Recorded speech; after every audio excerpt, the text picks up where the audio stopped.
Bienvenidas y bienvenidos una vez más a este podcast Memoria en Voz Alta. Mi nombre es Natalie Moncada y como siempre me acompaña mi compañero Gabriel. Buenas, bienvenidos a esta nueva emisión del podcast Memoria en Voz Alta, un mes de septiembre con mucha carga histórica, no solo para Honduras, sino para Centroamérica y el mundo.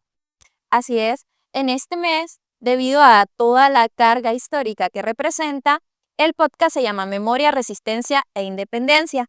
Entonces vamos a discutir varias efemérides que abarcan Honduras, Centroamérica e igual el mundo.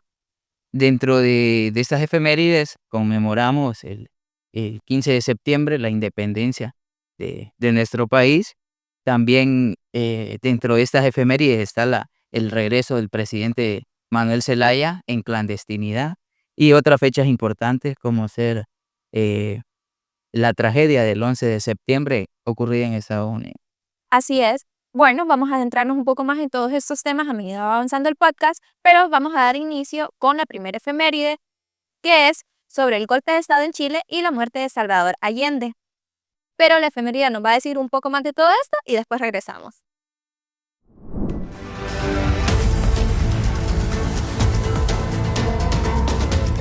América Latina vio estremecida y con esperanza el triunfo de la Unidad Popular en Chile. El 4 de septiembre de 1970, Salvador Allende ganó las elecciones presidenciales y los ojos del mundo se volvieron al sur. Las fuerzas revolucionarias tenían el reto de demostrar que la transición hacia el socialismo era posible sin recurrir a la violencia. Salvador Allende fue fundador del Partido Socialista, dirigente estudiantil, secretario de Estado, diputado, presidente del Senado y médico. Fue el único candidato que recorrió Chile de norte a sur, estuvo, se dice, en cada pueblo y ciudad. Conocido por su inteligencia y humanismo, su recuerdo persiste en el mundo con avenidas, calles, bibliotecas, escuelas, centros culturales y monumentos que llevan su nombre. Con su muerte en el Palacio de la Moneda, durante el golpe de Estado del 11 de septiembre de 1973, cumplió su promesa. Solo acribillado a balazos podrían impedir el mandato que el pueblo le había entregado. Pagaré con mi vida la lealtad del pueblo. Han pasado 53 años del triunfo popular, 50 del bombardeo a la Moneda y el golpe de Estado, y el debate sobre el proyecto de la Unidad Popular sigue vivo. Entre los principales logros se encuentran la nacionalización de la minería de cobre, la salud pública, el acceso a la educación, conquistas laborales y política internacional soberana. El gobierno de la Unidad Popular es visto como una experiencia única en favor de las mayorías. La llegada al poder de Salvador Allende fue producto de la autodeterminación del pueblo chileno, mientras las élites económicas capitalistas y sus defensores, junto con el imperialismo norteamericano, orquestaron un golpe de Estado. Nuevas generaciones interrogan para comprender el intento de construir el camino chileno al socialismo. ¿Era viable? ¿Las Fuerzas Armadas mantendrían su neutralidad?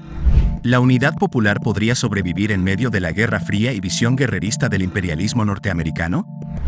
¿Los partidos de la oposición serían leales a la Constitución? ¿Cuál fue el papel de los medios de comunicación? ¿Era inevitable el golpe de Estado? ¿Y por qué no se preparó el pueblo para defender el gobierno de la Unidad Popular? Estas preguntas son recurrentes.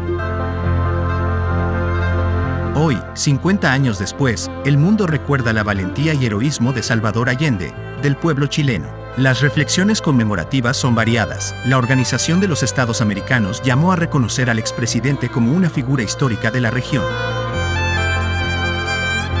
La 53 Asamblea General aprobó una resolución presentada por el gobierno de Chile. El texto propone tomar conciencia de los 50 años del golpe de Estado en Chile, para reafirmar los valores democráticos, incluyendo la democracia representativa, la justicia social, los derechos humanos y las libertades personales. Asimismo, la Asamblea reconoció la solidaridad de los países que acogieron al pueblo chileno que huyó de la dictadura de Augusto Pinochet. El golpe de Estado a Salvador Allende, un crimen que inauguró una era represiva sin precedentes para Latinoamérica, el terrorismo de Estado, dejó duras enseñanzas y compromisos con los procesos de lucha. En Honduras reflexionamos y conmemoramos esta fecha, para que hechos como el golpe de Estado en Chile y en Honduras nunca más se vuelvan a repetir. Honor y gloria a Salvador Allende. ¡Viva el heroico pueblo chileno!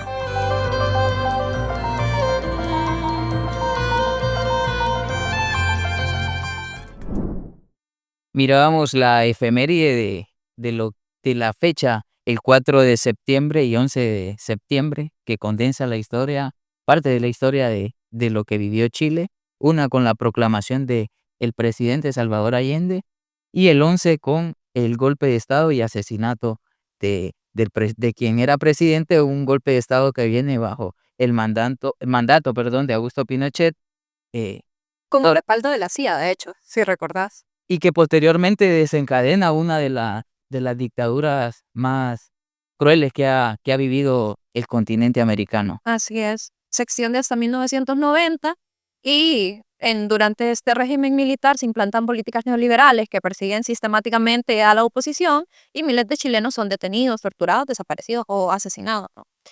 Igual podemos rescatar mucho la figura de Salvador Allende, que muere en el interior del Palacio de la Moneda defendiendo hasta el final lo que es la institución democrática, ¿no? Y es justamente eso, el mensaje que te deja el hecho de que permaneció dentro del Palacio de la Moneda hasta el último momento. Así es, por eso él queda como un símbolo de dignidad y resistencia, y en las últimas palabras que son transmitidas por radio antes de morir, él deja esta semilla como de la confianza que tenía en su gente, de que iban a ser capaces de romper esta etapa oscura que vivían y que en algún momento ellos iban a poder ser libres de nuevo, ¿no? También creo que algo a resaltar es el hecho de que este gobierno de Salvador Allende fue el primer gobierno socialista que llega al poder de manera democrática. O sea, sin duda alguna es como el ejemplo que toda América tomó, no solo América, sino el mundo entero. Bueno, también tenemos otra fecha importante en el calendario de efemérides y es el 15 de septiembre de 1995, con el caso conocido como los 4 puntos cardinales. ¿Qué sabes de este caso? Bueno, hasta donde tengo conocimiento, de este caso eran 4 jóvenes que provenían de distintas zonas de Tegucigalpa, que son reprimidos por la policía, se los llevan, los torturan y luego son asesinados extrajudicialmente. Que veníamos de una época que eso era bien común, el caso de las desapariciones. Estamos en 1995 y todavía se siguen dando este tipo de ejecuciones extrajudiciales. Eran 4 jóvenes que tenían un futuro por delante que fueron desaparecidos, fueron asesinados, perdón, y posteriormente encontrados en 4 puntos distintos. Esa es una de las teorías, de que fueron encontrados en 4 puntos distintos y por ende se le conoce como los 4 puntos cardinales. Igual, la Corte Interamericana de Derechos Humanos condena a Honduras en 2006, señalando la ejecución extrajudicial, que era lo que te mencionaba, y también le da una responsabilidad directa al Estado de Honduras, porque este caso sigue revelando ese patrón sistemático de violencia policial que existía contra los jóvenes pobres y que muchos de ellos fueron estigmatizados como delincuentes por lo que era su condición social. Y justamente es evidenciar la falta de justicia que había en el país. Así es.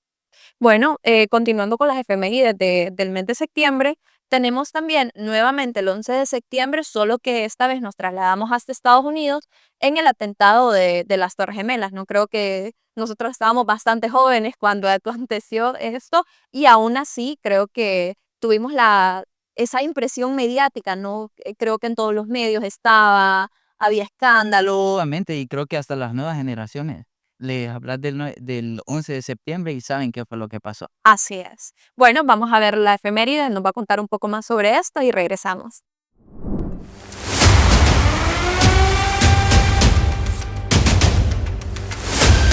El 11 de septiembre de 2001 era un día normal en Nueva York. Nadie se podría imaginar que en el World Trade Center a las 8:46 de la mañana el vuelo 11 de American Airlines chocaría entre los pisos 93 y 96 de la Torre Norte. ¡Corran! ¡Corran! ¡Dios mío! ¡Cuidado, cuidado! ¡Cuidado! El vuelo que había despegado de Boston a Los Ángeles fue secuestrado por extremistas del grupo Al-Qaeda con 76 pasajeros, 11 miembros de la tripulación y 5 terroristas a bordo, según detalla el 911 Memorial and Museum.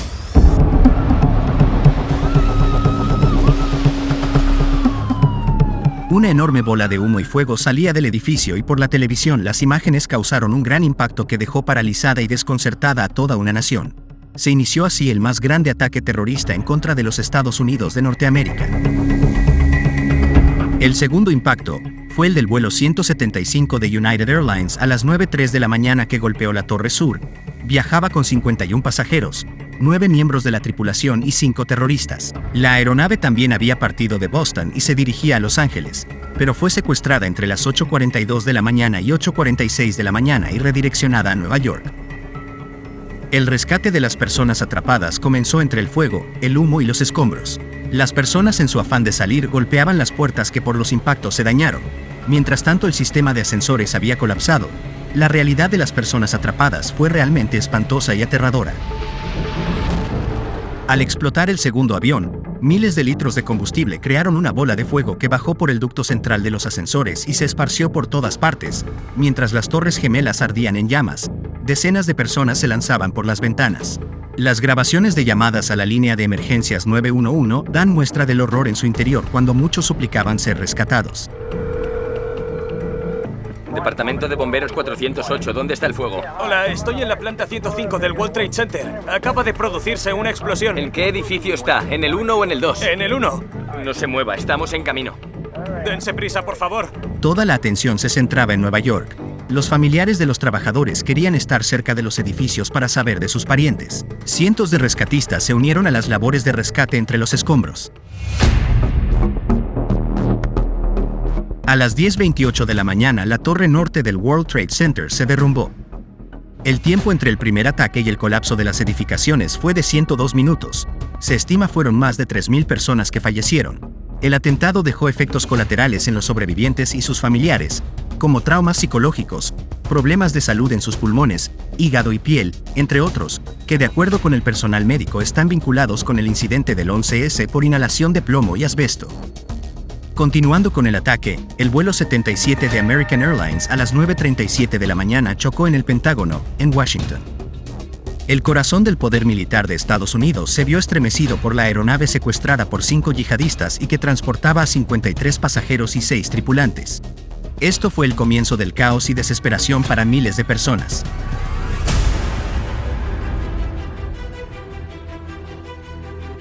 El ataque fue dirigido a los principales signos de grandeza de los Estados Unidos de Norteamérica, a los emblemas de su hegemonía imperial en materia económica y financiera, las Torres Gemelas, de estrategia militar, de intervención, injerencia y guerra el Pentágono y su política imperialista la Casa Blanca. Se ha reconocido que el atentado fue perpetrado por la organización transnacional panislámica Al-Qaeda, cuyo fundador y líder era el millonario saudí Osama Bin Laden.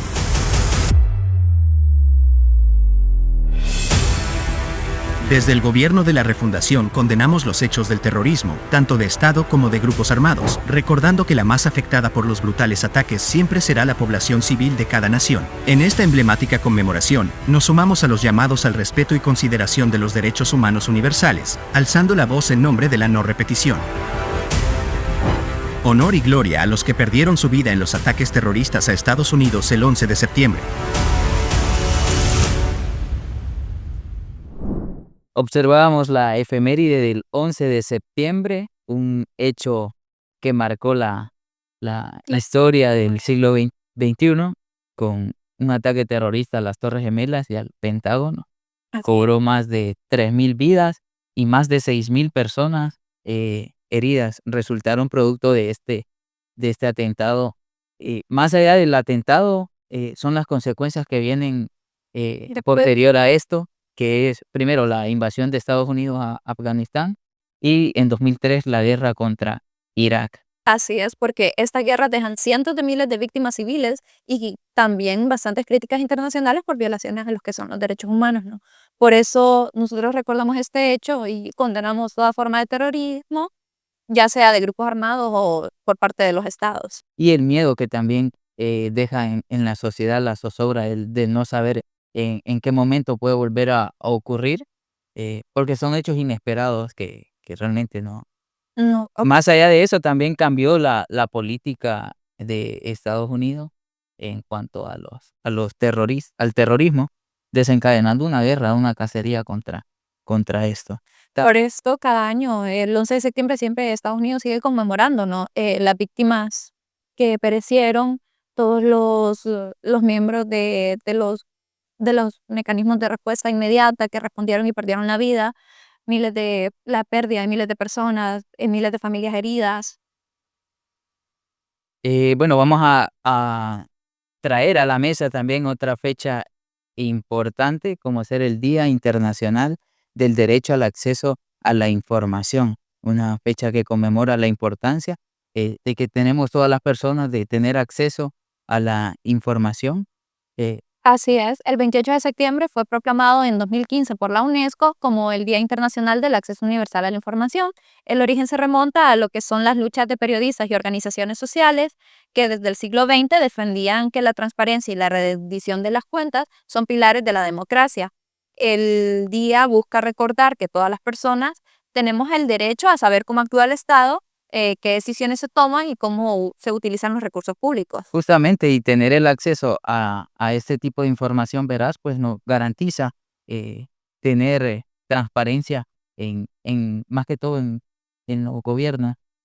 Así es, sobre todo ahora en la época digital, también se relaciona con el acceso a la Internet, la lucha contra la desinformación y la protección de lo que son los datos personales. Bueno, y también recordar que en septiembre conmemoramos fechas de suma importancia para nuestro país y para Centroamérica, como ser el 15 de septiembre, que celebramos la independencia de nuestro país.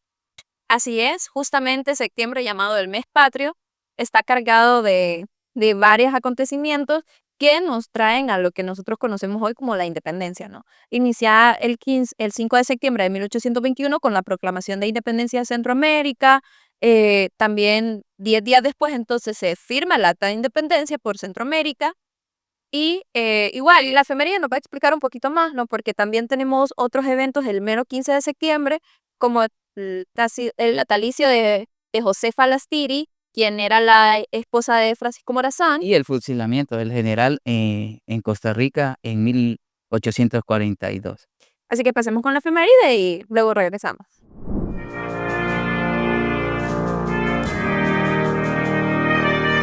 La invasión napoleónica a España en 1808 provocó la caída del rey Fernando VII, sustituido por José Bonaparte. En 1812 tuvo un gran impacto en las colonias de América. En este contexto, se decreta la Constitución de Cádiz. Dicho documento presenta la primera experiencia de autonomía y representación para América. En 1814, con el retorno del rey, se abolió la Constitución y se produjeron reacciones en las colonias, surgiendo movimientos independentistas. En Centroamérica, estos fueron organizados y planificados por los criollos. La campaña preindependentista se realizó por los periódicos. El editor constitucional dirigido por Pedro Molina y el amigo de la patria, por José Cecilio del Valle. En Centroamérica, las élites criollas y las autoridades españolas proclamaron la independencia el 15 de septiembre de 1821, en aras de evitar una insurrección popular que arriesgara sus intereses, influenciados por los ideales de libertad, igualdad y fraternidad de la Revolución Francesa. La anexión de Centroamérica al Imperio Mexicano se realizó el 5 de enero de 1822, bajo la esperanza de un desarrollo y solución de conflictos heredados. Este acto reflejó la lucha de intereses entre conservadores y liberales. El opositor José Cecilio del Valle gestiona en México la separación y lo logra. La noticia llega a Guatemala el 1 de julio de 1823 y se emite el decreto de independencia absoluta de las provincias del centro de América. Este año se recordó el bicentenario de tal hecho. Así nacen las Provincias Unidas del Centro de América entre 1823 y 1824, que después se transformó en la República Federal de Centroamérica entre 1824 y 1841. La situación de la República Federal en 1837 era crítica y para 1839 estaba disuelta por la entonces élite política y religiosa. Morazán viajó al exilio. Posteriormente, en 1842 se instaló en Costa Rica y asumió la jefatura de Estado. Como efecto, los demás países centroamericanos, contrarios a su ideal de nación y liderazgo, formaron la Unión Militar Confederación de Guatemala, desatando el 11 de septiembre un movimiento contra su gobierno. Finalmente Morazán fue capturado y fusilado el 15 de septiembre de 1842 en San José, Costa Rica. Después de 21 años de la independencia de Centroamérica de España fue asesinado Francisco Morazán. En el 181 aniversario de su muerte lo recordamos a través de las líneas de su testamento en una exhortación política. Declaro que mi amor a Centroamérica muere conmigo. Excito a la juventud, que es la llamada a dar vida a este país que dejo con sentimiento por quedar anarquizado, y deseo que imite mi ejemplo de morir con firmeza antes de dejarlo abandonado al desorden en que desgraciadamente hoy se encuentra.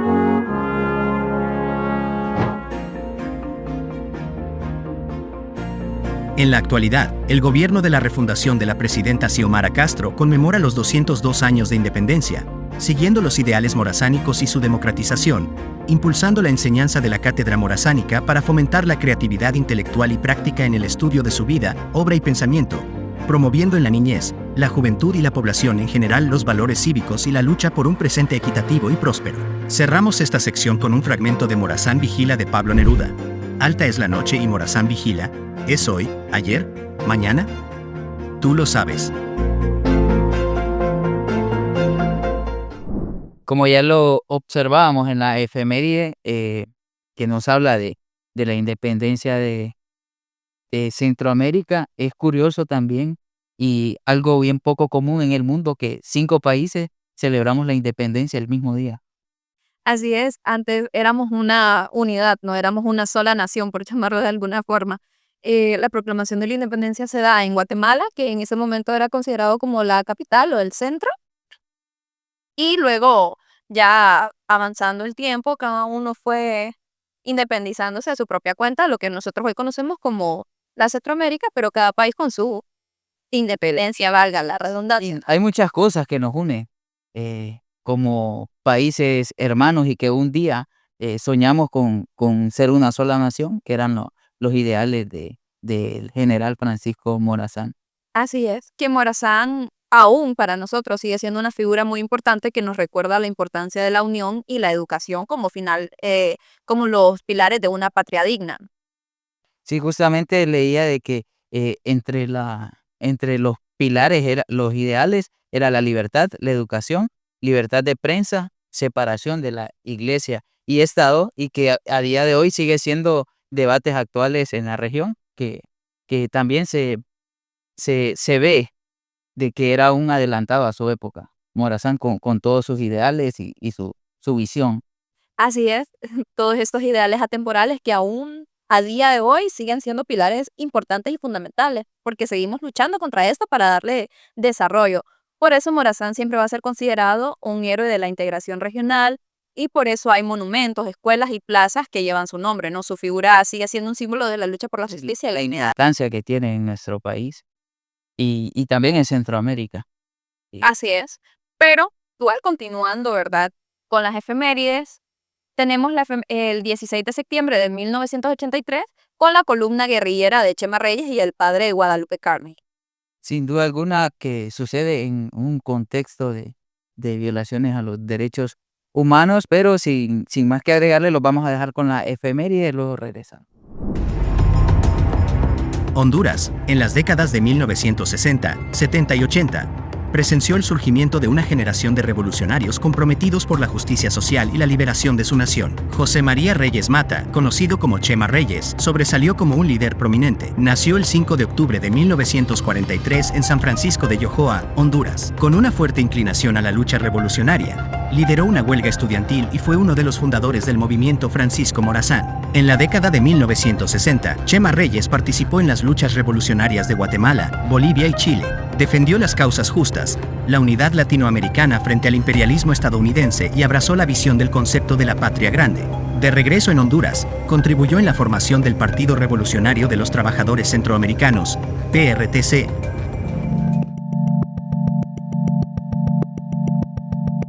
En octubre de 1980, cuando la guerra civil en El Salvador se avecinaba, Chema Reyes fue parte de los esfuerzos de unificación de las fuerzas revolucionarias en El Salvador, lo que llevó a una reorganización del PRTC en Honduras. Centroamérica estaba inmersa en conflictos, la guerra civil en El Salvador, la revolución en Nicaragua y la lucha guerrillera en Guatemala. Honduras, bajo la influencia de los Estados Unidos y el Plan Cóndor, ejecutó la doctrina de seguridad nacional y se convirtió en un punto estratégico no solo para la contrainsurgencia en la región, sino también para la represión y la desaparición de los revolucionarios y luchadores sociales. De 1981 a 1983, se formó la Dirección Nacional para la Unidad, DNU, del movimiento revolucionario hondureño que incluyó a varias organizaciones. Chema Reyes, conocido como el comandante Pablo Mendoza, fue uno de sus miembros más destacados. En 1983, Chema Reyes lideró las Fuerzas Armadas del Pueblo, FAP, un ejército guerrillero compuesto por hondureños y algunos estadounidenses, creado con la misión de detener la agresión del imperialismo estadounidense y apoyar la revolución nicaragüense. La columna guerrillera enfrentó desafíos significativos en su camino a las montañas de Olancho, donde establecieron el campamento Congolón. La falta de alimentos, el agotamiento y las dificultades del terreno llevaron a deserciones y tensiones dentro de la columna. No obstante, muchos perseveraron en su lucha. La persecución del ejército hondureño y las fuerzas contrarrevolucionarias nicaragüenses los llevaron a enfrentar un cerco estratégico. El 16 de septiembre de 1983, después de semanas de combates y persecución, la columna guerrillera fue finalmente acorralada en una operación conjunta entre las fuerzas estadounidenses, hondureñas y nicaragüenses. Chema Reyes, el padre Guadalupe Carney y más de 50 combatientes fueron heridos, capturados, torturados y asesinados. James Francis Carney, conocido como padre Guadalupe Carney, nació en Chicago, Estados Unidos, el 28 de octubre de 1924. Era un sacerdote jesuita nacionalizado hondureño. Llegó a Honduras a inicios de 1960 como misionero. Durante su labor permaneció en diversas zonas rurales donde trabajó con poblaciones campesinas en programas de alfabetización, colonización y cooperativismo. Fue expulsado de Honduras en 1979. Más tarde llegaría a Nicaragua donde se unió, como guía espiritual, a la columna guerrillera liderada por Chema Reyes. En el 40 aniversario del alzamiento guerrillero de 1983, recordamos el legado de la gesta heroica liderada por Chema Reyes y el padre Guadalupe junto con la Fuerza Armada del Pueblo, FAP, conformada por valientes patriotas, que lucharon por la liberación nacional, la justicia social y la soberanía. En esa oscura década, Honduras sirvió de base de la agresión en la región, mientras sectores oligárquicos y conservadores mostraron un servilismo extremo.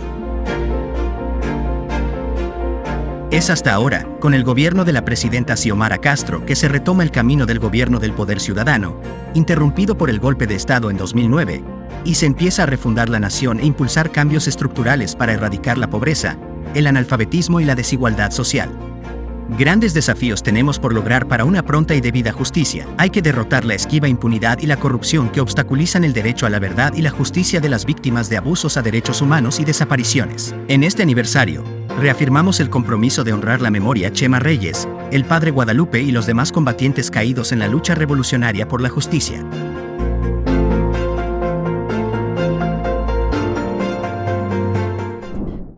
Y regresamos de la efeméride, vemos que en medio de este conflicto se pierden 50 personas, ¿no? Que es justamente la desaparición colectiva más grande que ha conocido Honduras.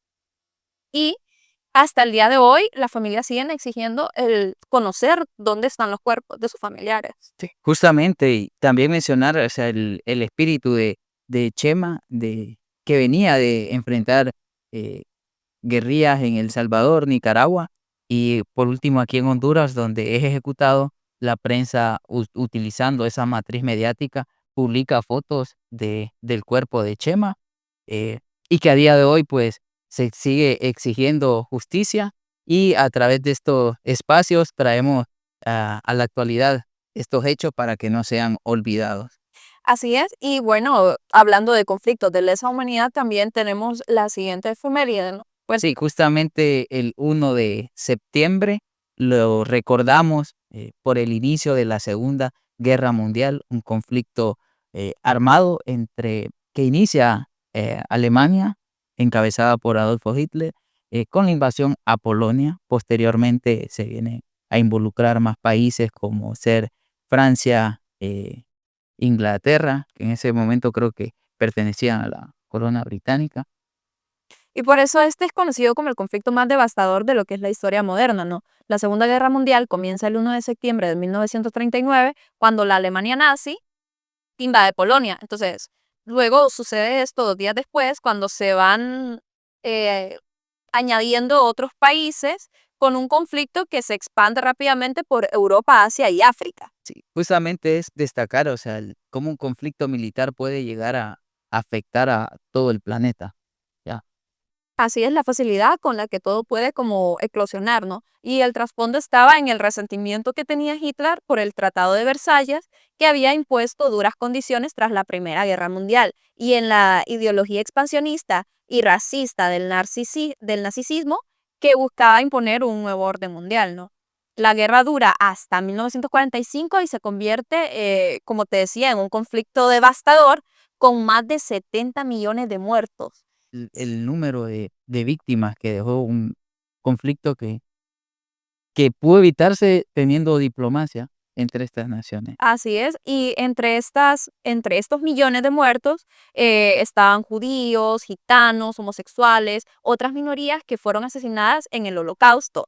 Así también fue la primera vez que se utilizaron las bombas atómicas en Hiroshima y en Nagasaki en agosto de 1945, ¿no? También hay otra fecha importante en el calendario que nos involucra a nosotros como país. Así es, esta es el 21 de septiembre de 2009, el regreso del comandante Manuel Zelaya a Honduras, que tras el golpe de Estado de 2009, el presidente Zelaya logra retornar, pero clandestinamente al país, y se refugia en la Embajada de Brasil. Pero Sin más que agregar, los vamos a dejar con la efeméride y luego regresamos. El presidente de los hondureños, solo el pueblo me puede quitar, poner. Tras 2 intentos fallidos de regresar a Honduras, el presidente Manuel Zelaya logró el 21 de septiembre de 2009 ingresar a Honduras de forma clandestina, evadiendo retenes militares y policiales entre las fronteras de Guatemala, El Salvador y Nicaragua hasta llegar a Tegucigalpa, luego de 15 horas de viaje. Fue hasta la madrugada después de esperar en Tegucigalpa que el presidente Zelaya logró comunicarse con el canciller brasileño, Celso Amorim, quien le informó de la decisión del presidente Ignacio Lula da Silva ante la solicitud de llegar a la Embajada de Brasil en Honduras, con las siguientes palabras: dígale a Zelaya que mi casa es su casa, que nosotros no tenemos militares ni policías que protejan la embajada, que si él lo considera, tiene toda nuestra hospitalidad para alcanzar el retorno de Honduras al orden democrático. La población estaba consternada por no saber la verdad de lo que pasaba. Las primeras informaciones señalaban que Zelaya estaba refugiado en la sede de la Organización de Naciones Unidas, ONU, pero la coordinadora de la ONU en Tegucigalpa, Rebeca Arias, negó esa información. Fue una funcionaria de la Embajada de Brasil en Honduras que confirmó a la población que Zelaya se encontraba en las instalaciones del edificio diplomático. El presidente retornado se acompañaba con parte de su familia y cerca de 40 exfuncionarios de su gobierno y seguidores. Como era de esperarse, el régimen golpista reaccionó al inesperado regreso del presidente Zelaya, dictando el toque de queda en todo el país desde las 4 de la tarde hasta las 7 de la mañana de los siguientes días, pidiendo a Brasil que entregara a Zelaya para que fuera sometido a la justicia hondureña. Desde Washington, la secretaria de Estado, Hillary Clinton, instó a las partes enfrentadas a dialogar y evitar que la crisis desembocara en violencia. Los soldados que rodeaban el sitio endurecieron la seguridad y usaron un parlante para acosar a quienes estaban en la sede diplomática con sonidos estruendosos, y por la noche las tropas marchaban haciendo sonar sus escudos, según testigos. Los policías y soldados armados con rifles M16 mantuvieron bloqueada la embajada, sellando virtualmente el estrecho camino que lleva al pequeño edificio, situado a unos metros de una bulliciosa avenida principal. Por la noche, comenzaron a circular rumores sobre una inminente redada policial o de un ataque con gas lacrimógeno a través de las cañerías. Zoe Zelaya, hija del mandatario, expuso: está resistiendo, así como la gente está resistiendo, mientras aguardaba fuera de la embajada con suministros a la espera de ingresar al inmueble. El presidente Manuel Zelaya, en su libro El Golpe 28J, narra el violento desalojo con gases lacrimógenos en la Embajada del Brasil el 22 de septiembre, que ocasionó la muerte de la compañera Wendy Elizabeth Ávila producto de la absorción de los gases. Ante estos brutales actos represivos, inició el alzamiento de los barrios de la capital del país. Lugares como la Colonia Kennedy, el Hato de En Medio o el Pedregal se convirtieron en espacios de resistencia popular y enfrentamiento con las fuerzas represivas. Durante los 4 meses, mientras la resistencia se manifestaba en las calles, a los cautivos en la Embajada de Brasil se les torturó de diversas formas, desde gases que provocaban náuseas y sangrados hasta el hostigamiento con reflectores y sonidos todas las noches. Activaban marchas militares y el himno nacional por altoparlantes, se bloqueó la señal telefónica, hacían simulacros de ocupación, iniciaron hostigamientos en las casas de los compañeros, impedían la entrada de periodistas, tomaban fotos a las personas que llegaban y pusieron francotiradores alrededor. No olvidamos que somos resistencia. Viva la lucha insurreccional de los barrios. Honor y gloria a Wendy Ávila. Somos herederos de estas luchas que forman los cimientos de la refundación de Honduras.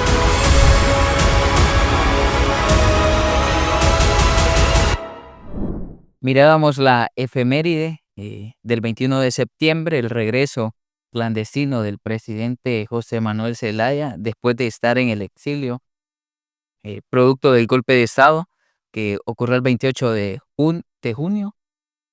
Mencionar y resaltar también el mensaje que al final deja esta acción, y es el resistir, el que al igual que el pueblo resistía en las calles, él también resistía y no daba por perdido esa presidencia que el pueblo le había dado y había estado defendiendo en las calles. Así es, las personas seguían gritando su restitución, ¿no? Mientras él estaba prácticamente preso durante 4 meses en la Embajada de Brasil, lo que evidenció la fragilidad de la democracia hondureña.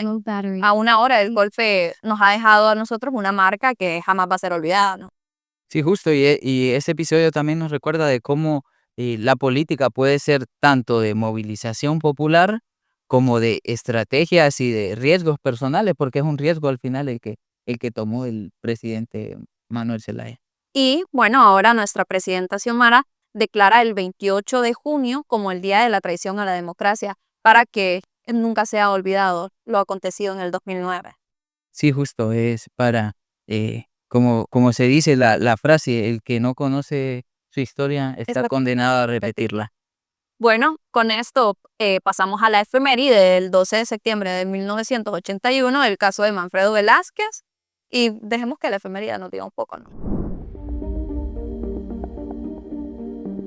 El 9 de septiembre de 1981, Honduras dio un paso significativo en su compromiso con los derechos humanos al adherirse a la Corte Interamericana de Derechos Humanos. Este acto marcó un hito importante en la historia del país, convirtiéndose en el cuarto estado en aceptar la jurisdicción de la Corte. La misión de la Corte es clara: promover la observancia y defensa de los derechos humanos en todos los estados de las Américas, asegurando que todos vivan con dignidad, igualdad y justicia. Sin embargo, este compromiso se dio en un contexto complicado, ya que la década de 1980 estuvo marcada por una ola de violencia estatal en Latinoamérica, impulsada por la Doctrina de Seguridad Nacional.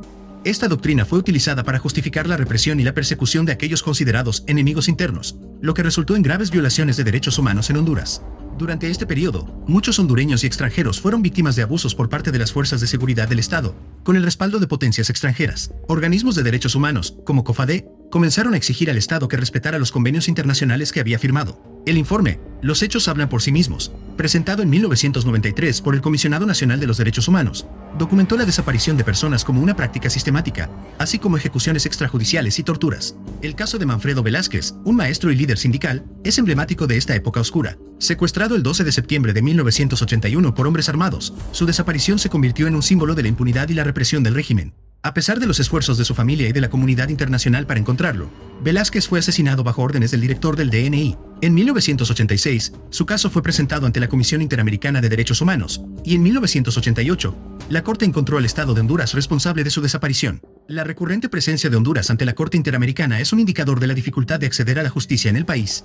Desde 1988, la Corte ha emitido 19 sentencias en contra del Estado hondureño, pero solo 2 de ellas se han cumplido totalmente. Las sentencias condenatorias son documentos importantes que deben ser estudiados para impulsar políticas públicas que prevengan futuras violaciones a los derechos humanos. A pesar de los avances en la justicia internacional, muchos casos de violaciones a los derechos humanos en Honduras siguen sin resolverse. Las víctimas y sus familias continúan esperando respuestas y justicia, mientras que el compromiso del país con la Corte Interamericana representa una esperanza de que algún día se logre la verdad y la reparación por los abusos sufridos. La historia de Honduras es un recordatorio de la importancia de la lucha por los derechos humanos y la necesidad de un sistema judicial que funcione para todas y todos.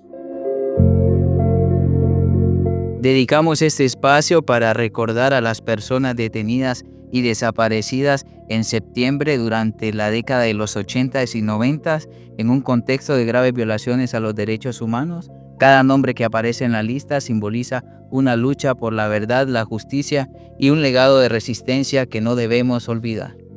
Hoy, cada nombre en esta lista nos recuerda el sacrificio de quienes lucharon por la libertad y la justicia.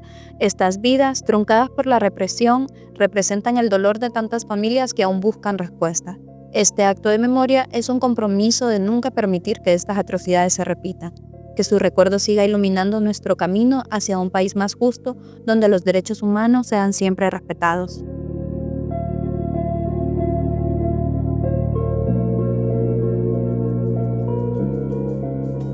Esto ha sido todo en este podcast de septiembre. Esperamos las efemérides hayan sido de su agrado y recordemos seguir reproduciendo la historia. Septiembre nos recuerda que la memoria no es pasado muerto, es presente y es un compromiso con el futuro. Gracias por acompañarnos. Recuerden seguirnos en nuestras redes sociales, tanto de la Secretaría como del podcast. Mi nombre es Natalie Moncada. Yo soy Gabriel Galindo. Hasta la próxima.